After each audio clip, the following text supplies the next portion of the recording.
Hello everyone, welcome to online study point. आज हम लोग बात करेंगे मोस्ट इंपॉर्टेंट जनरल साइंस के टॉप 25 क्वेश्चंस की, जिसकी ये प्रैक्टिस सेट ली जा रही है 13। इसकी पहले 12 प्रैक्टिस सेट ऑलरेडी ली जा चुकी है। आप सभी उन वीडियोस को जाके जरूर से देखिएगा, जिसमें कि बहुत ही इंपॉर्टेंट क्वेश्चंस एग्जामिनेशन में आए हुए क्वेश्चंस को डिस्कस किए गए हैं। वीडियो आपके लिए बहुत ही इंपॉर्टेंट है। जिस भी एग्जामिनेशन में जनरल साइंस के क्वेश्चंस आते हैं उन सभी के लिए ये वीडियो बहुत ही ज़्यादा हेल्पफुल है। तो वीडियो को लास्ट तक देखा करिए और कमेंट करके अपनी स्कोर बताया करिए कि 25 में से आपके कितने क्वेश्चन सही हुए हैं। ठीक है, तो चलिए स्टार्ट करते हैं। जिसने चैनल को अभी तक सब्सक्राइब नहीं किया है, चैनल को सब्सक्राइब करके बेल आइकन को दबा दीजिए। और जिसको भी वीडियो की पीडीएफ चाहिए वो टेलीग्राम चैनल को ज्वाइन कर ले, जिसकी लिंक नीचे आपको डिस्क्रिप्शन बॉक्स में मिल जाएगी। ओके, आपको वीडियो अगर पसंद आता है तो वीडियो को लाइक करिए और ज़्यादा से ज़्यादा शेयर कर दीजिए। ओके, तो चलिए स्टार्ट करते हैं। फर्स्ट क्वेश्चन आपकी स्क्रीन पे है, प्रोटीन का फैक्ट्री यानी कि फैक्ट्री ऑफ द प्रोटीन किसे कहते हैं, या प्रोटीन का कारखाना भी आपसे पूछेगा तो किसे कहते हैं, ये आपको बताना है। 4 ऑप्शन आपको दिए गए हैं, बताइए इनमें से किसे कहेंगे। इसका आंसर करेक्ट है ऑप्शन सी, यानी कि राइबोसोम को प्रोटीन का फैक्ट्री या प्रोटीन का कारखाना कहा जाता है। यहाँ तक क्लियर हो गया? इसका आंसर करेक्ट है ऑप्शन सी। तो आइए चलते हैं एक्सप्लेनेशन पे। एक्सप्लेनेशन इसका आप लोग देख लीजिए। राइबोसोम को प्रोटीन कारखाने कहा जाता है, यानी कि प्रोटीन का फैक्ट्री कहा जाता है, क्योंकि प्रोटीन जो होती है वो राइबोसोम में ही निर्मित होती है। और प्रोटीन किससे मिलकर बनी होती है, तो प्रोटीन अमीनो एसिड की छोटी छोटी इकाइयों से मिलकर के बना होता है।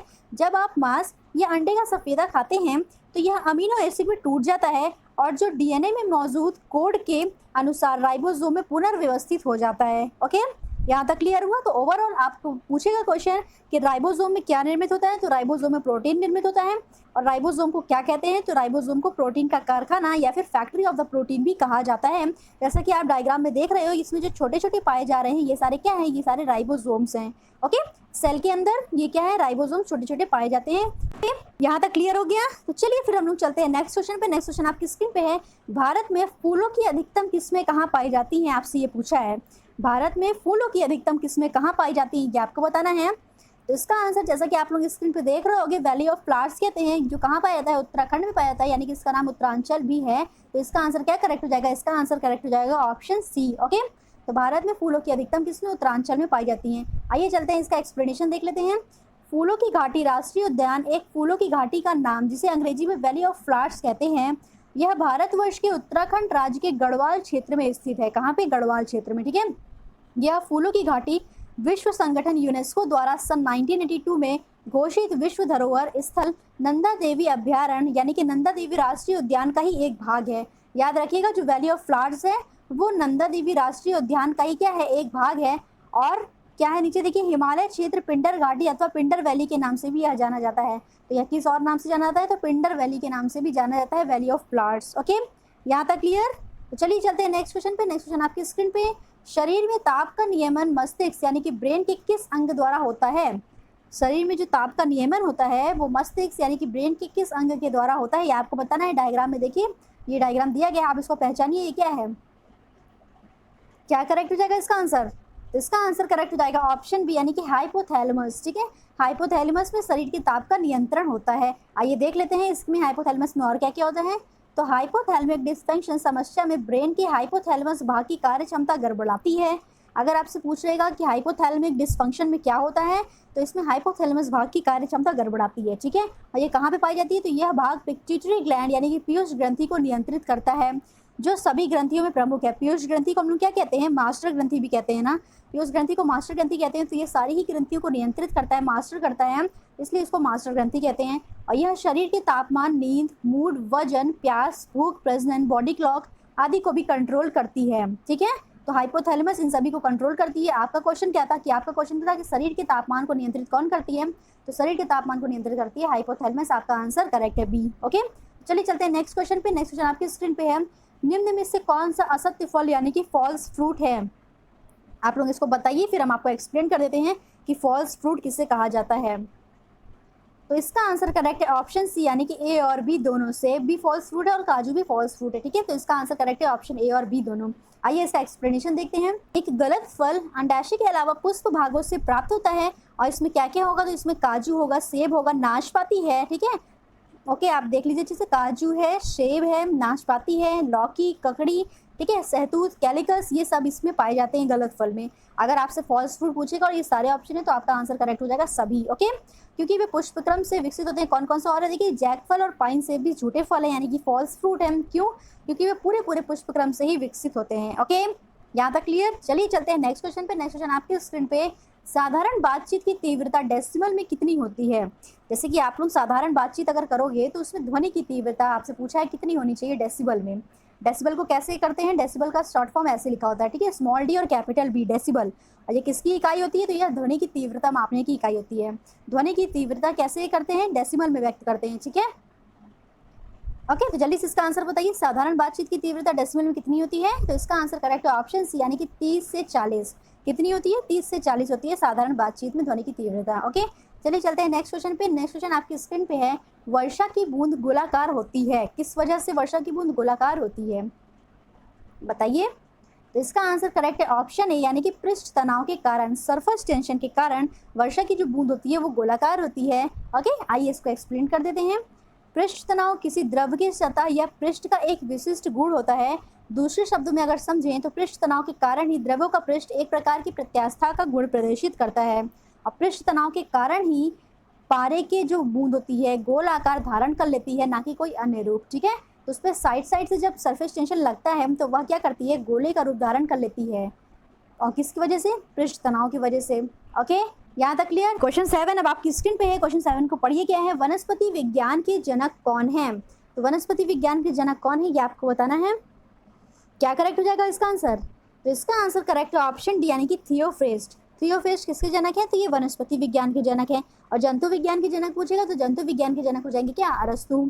या फिर जीव विज्ञान का आपसे जनक पूछेगा तो जीव विज्ञान के भी जनक कौन है? तो ये अरस्तु है। ठीक है, जंतु विज्ञान और जीव विज्ञान दोनों के जनक ही किसको माने जाते हैं? तो दोनों के जनक अरस्तु को माना जाता है। और वनस्पति विज्ञान का जनक पूछेगा तो ये क्या हो गया? थियोफ्रेस्ट करेक्ट हो जाएगा। ओके, क्वेश्चन 8 अब आपकी स्क्रीन पे है। क्वेश्चन 8 को पढ़िए, क्या पूछा है कि जब दिन और रात बराबर होते हैं तब विश्व यानी कि इक्विनॉक्स के वर्ष के 2 काल होते हैं। 4 ऑप्शन आपको दिए गए हैं, चारों में से बताइए कि किस किस डेट को दिन और रात बराबर होंगे। तो कौन सा ऑप्शन करेक्ट है? इसका ऑप्शन करेक्ट हो जाएगा ऑप्शन ए, यानी कि 21 मार्च और 23 सितंबर। 21 मार्च और 23 सितंबर को क्या होता है? दिन और रात बराबर होते हैं।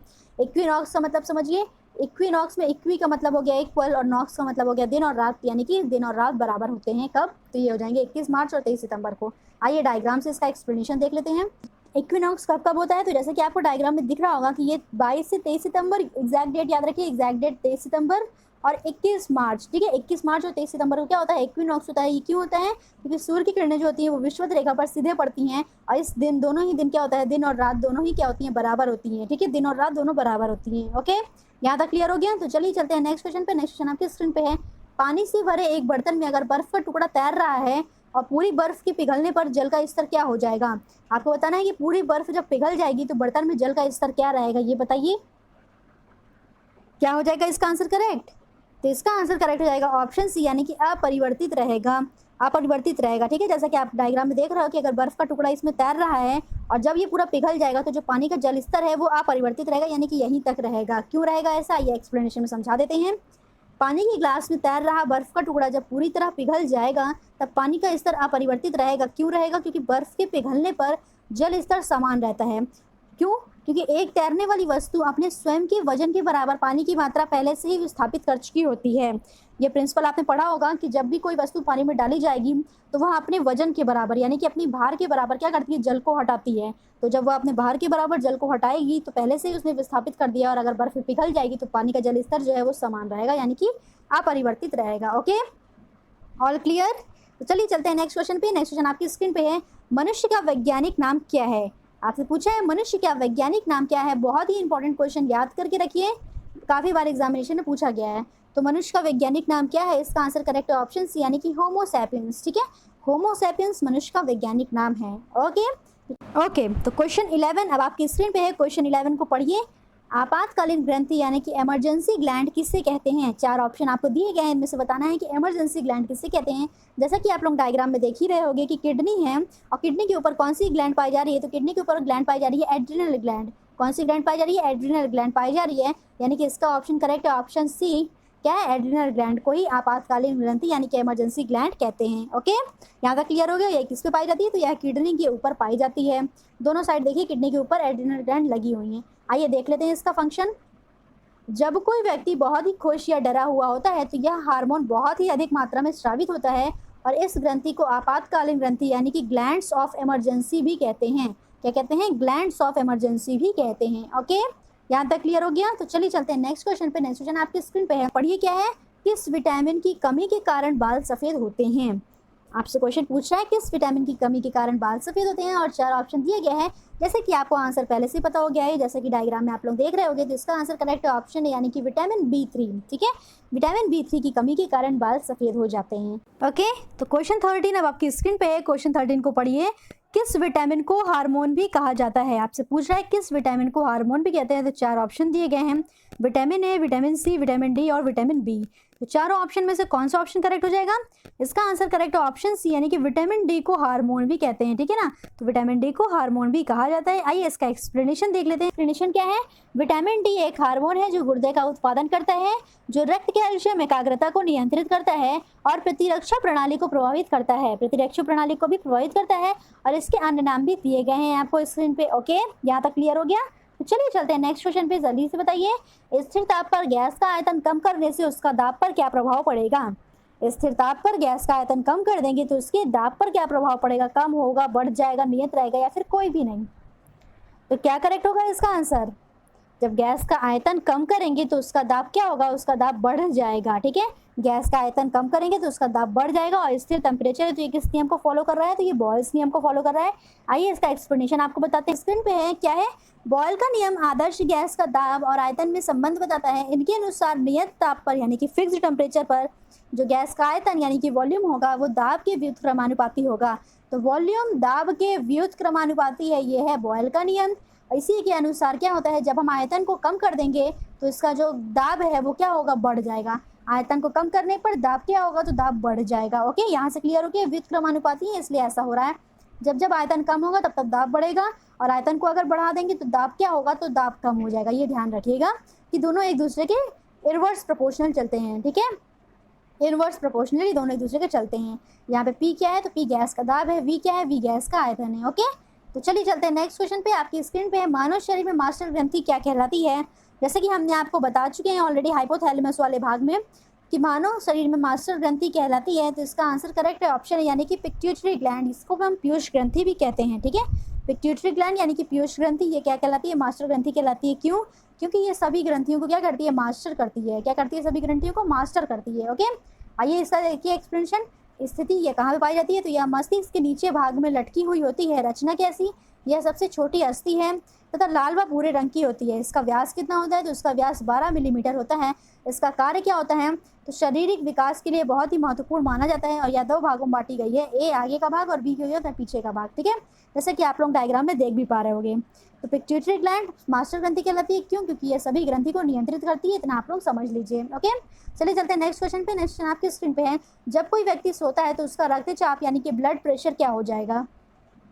अगर कोई व्यक्ति सो रहा है तो उसका ब्लड प्रेशर क्या होगा, तो इसका आंसर करेक्ट हो जाएगा ऑप्शन बी यानी कि ब्लड प्रेशर क्या होगा, घटता है। जब कोई व्यक्ति सो रहा है तो उसका ब्लड प्रेशर घट जाएगा, कम हो जाएगा। ओके, चलिए चलते हैं नेक्स्ट क्वेश्चन पे। अस्थि में कौन सा प्रोटीन पाया जाता है, मोस्ट इंपॉर्टेंट क्वेश्चन, जल्दी से बताइए। अस्थि में कौन सा प्रोटीन पाया जाता है, तो इसको याद रखने का तरीका याद रखिए। आ से अस्थि और आ से ओसिन। ठीक है, तो अस्थि में क्या पाया जाता है, तो अस्थि में ओसिन नामक प्रोटीन पाया जाता है। ओके, अस्थि में ओसिन नामक प्रोटीन पाया जाता है। आइए चलते हैं नेक्स्ट क्वेश्चन पे। नेक्स्ट क्वेश्चन आपकी स्क्रीन पे है, पानी और चौक यानी कि खड़िया के मिश्रण को पृथक किया जा सकता है। 4 ऑप्शन दिए हैं, किस विधि के द्वारा पानी और चौक के मिश्रण को पृथक किया जा सकता है। तो क्या करेक्ट हो जाएगा इसका आंसर, तो इसका आंसर करेक्ट है ए यानी कि अवसादन विधि द्वारा। अवसादन विधि द्वारा पानी और चौक के मिश्रण को पृथक किया जा सकता है। आइए देख लेते हैं कि अवसादन विधि क्या होती है। देखिए, तो किसी तरल द्रव या गैस में उपस्थित कणों का जमीन पर आकर बैठ जाना ही क्या कहलाता है, अवसादन या सेडिमेंटेशन कहलाता है। ओके, अवसादन क्या होता है? तरल में निलंबित कणों पर लगने वाला गुरुत्व बल या अपकेंद्रीय बल के कारण होता है। भूविज्ञान में इसे अवसादन को प्रायः अपरदन की विपरीत क्रिया भी माना जाता है। अपरदन की विपरीत क्रिया किसको मानते हैं? तो अवसादन को मानते हैं। ये भी क्वेश्चन आपका पूछेगा तो याद रखिए, ठीक है ना। अपरदन की विपरीत क्रिया अवसादन को माना जाता है। चलिए चलते हैं नेक्स्ट क्वेश्चन पे। फिजिक्स का काफी इंपॉर्टेंट क्वेश्चन, एनटीपी पर किसी गैस के 1 मोल का आयतन क्या होगा? आपसे पूछ रहा है एनटीपी पर, ठीक है, किसी गैस का 1 मोल का आयतन क्या होगा? जल्दी से बताइए, बहुत ही फेमस क्वेश्चन है। तो इसका आंसर करेक्ट हो जाएगा ऑप्शन डी, यानी कि 22.4 लीटर, 22.4 लीटर। ये क्या हो जाएगा? 1 मोल का आयतन हो जाएगा, ठीक है। एनटीपी पर किसी गैस के 1 मोल का आयतन हो जाएगा तो 22.4 लीटर हो जाएगा। ओके, आइए देखिए इसका एक्सप्लेनेशन क्या है। मोलर आयतन यानी कि एनटीपी पर गैस, आदर्श गैस के 1 मोल द्वारा घेरा गया जो आयतन होता है वो क्या होता है? तो 22.4 लीटर के बराबर होता है। 22.4 लीटर के बराबर होता है। ओके, यहाँ तक क्लियर हो गया। और दाब क्या होता है? तो दाब होता है 1 एटमॉस्फेरिक प्रेशर। दाब क्या होगा? तो दाब हो जाएगा 1 एटमॉस्फेयर, ठीक है। ओके, और टेम्परेचर आपको दिख रहा है 0 डिग्री सेल्सियस। तो सारा चीज़ याद रखिए, टेम्परेचर होगा 0 डिग्री सेल्सियस, यानी कि ताप होगा 0 डिग्री सेल्सियस। दाब क्या होगा? तो वो होगा 1 एटमॉस्फेरिक प्रेशर के बराबर। और वॉल्यूम क्या होगा? तो वॉल्यूम हो जाएगा 22.4 लीटर के बराबर। किस पे? तो एनटीपी पर। ओके, चलिए चलते हैं नेक्स्ट क्वेश्चन पे। नेक्स्ट क्वेश्चन आपकी स्क्रीन पे है, मिथेनॉल को किस नाम से जाना जाता है? मिथेनॉल को किस नाम से जाना जाता है? इसका आंसर बताइए। तो इसका आंसर करेक्ट हो जाएगा ऑप्शन सी, यानी कि वुड एल्कोहल। वुड एल्कोहल के नाम से जाना जाता है किसको? मिथेनॉल को। ओके, ऑप्शन आपका करेक्ट हो गया, ऑप्शन सी। आइए इसका एक्सप्लेनेशन देख लेते हैं। इसका एक्सप्लेनेशन क्या है? मेथनॉल एक कार्बनिक यौगिक है जिसका अणु सूत्र CH3OH होता है। इसे मेथिल अल्कोहल, कास्ट अल्कोहल, ठीक है, कास्ट स्प्रेट, मेथिल हाइड्रेट, ये सब नाम भी दिया जाता है। इसको कास्ट अल्कोहल इसलिए कहते हैं क्योंकि यह एक समय में प्रायः लकड़ी के भंजक आश्वन से प्राप्त की जाती थी, ठीक है। एक टाइम पे यह लकड़ी के भंजक आश्वन से प्राप्त की जाती थी, इसलिए इसको वुड अल्कोहल भी कहा जाता है। ओके, तो क्वेश्चन 21 अब आपकी स्क्रीन पे है। क्वेश्चन 21 को पढ़िए। कवक में संचित भोज्य पदार्थ है। कवक में भोज्य पदार्थ किस रूप में संचित होता है ये आपको बताना है। 4 ऑप्शन आपको दिए गए हैं। तो इसका आंसर करेक्ट है ऑप्शन सी, यानी कि ग्लाइकोजन, ठीक है। ग्लाइकोजन के रूप में संचित होता है कवक में भोज्य पदार्थ। ओके, यहाँ तक क्लियर हो गया। तो चलिए चलते हैं नेक्स्ट क्वेश्चन पे। नेक्स्ट क्वेश्चन आपकी स्क्रीन पे है, प्रकाश की गति से जाने पर चंद्रमा पर कितने समय में पहुंचा जा सकता है? अगर कोई व्यक्ति प्रकाश की गति से जाएगा तो चंद्रमा पर वह कितने समय में पहुंच जाएगा, ये आपको बताना है। तो इसका आंसर क्या करेक्ट हो जाएगा? इसका आंसर करेक्ट है ऑप्शन ए, यानी कि 13 सेकंड में पहुंच जाएगा। 13 सेकंड में वह पहुंच जाएगा। प्रकाश की गति कितनी होती है? प्रकाश की गति बताइए, 3 × 10⁸ मीटर प्रति सेकंड, ठीक है। 3 × 10⁸ मीटर प्रति सेकंड, ये क्या होती है? प्रकाश की चाल होती है। तो अगर इस चाल से कोई व्यक्ति चंद्रमा पर जाएगा तो चंद्रमा पर लगभग 13 सेकंड में पहुंच जाएगा वह। ओके, क्वेश्चन 23 अब आपकी स्क्रीन पे है। क्वेश्चन 23 को पढ़िए, क्या है?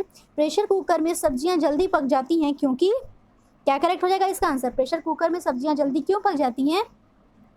तो इसका आंसर करेक्ट है ऑप्शन बी, यानी कि दाब बढ़ जाने से उसका क्वथनांक भी बढ़ जाता है।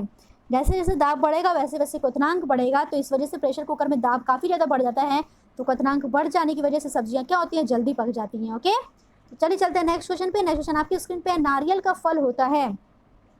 नारियल का फल किस टाइप का होता है ये आपको बताना है। तो इसका आंसर करेक्ट है ऑप्शन सी, यानी कि डुपी, ठीक है। नारियल का फल होता है डुपी। आइए देखिए इसका एक्सप्लेनेशन थोड़ा सा। नारियल का फल पेय, खाद्य एवं तेल के लिए उपयोगी होता है। फल का छिलका विभिन्न औद्योगिक कार्यों में उपयोगी है तथा पत्ते की लकड़ी भी सदा उपयोगी होती है। पत्ते एवं लकड़ी भी क्या होती है? इसकी सदा उपयोगी हैं।